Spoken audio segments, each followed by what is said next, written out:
ఇవాళ మేము రాహుల్ గాంధీ గారికి చెప్తున్నాం, మొన్న గిత్తనే వచ్చి అబద్ధాలు ప్రచారం చేసి టీం బి అన్నావు. ఎవరు ఓడగొట్టిరు బండి సంజయ్ గారిని? కేసీఆర్ గారి పార్టీ ఓడగొట్టింది. ఎవరు ఓడగొట్టిరు? రఘునందన్ రావు గారిని కేసీఆర్ గారి పార్టీ ఓడగొట్టింది. ఇవాళ ఎవరిని పెట్టుకున్నారు మీరు? డమ్మీలను పెట్టుకున్నారు అభ్యర్థులుగా.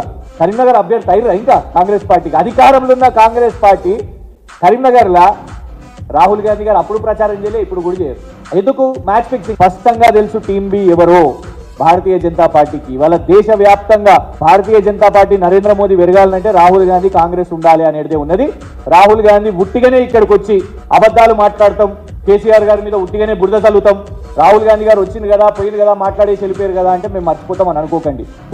ఖచ్చితంగా కాంగ్రెస్ నాయకులు ఇవాళ దాని గురించి ఇంకా కంటిన్యూ మాట్లాడుతుంటే మేము భయపడి సైలెంట్ ఉండము. కేసీఆర్ గారిని టార్గెట్ చేయాలి, మేము ప్రభుత్వంలో ఉన్నాం కదా ఆయన ఎట్లా కార్నర్ చేయాలి అని రోజు ఇదే నడిపిస్తున్నారు. దాన్ని ప్రజల ముందు పెడతాం.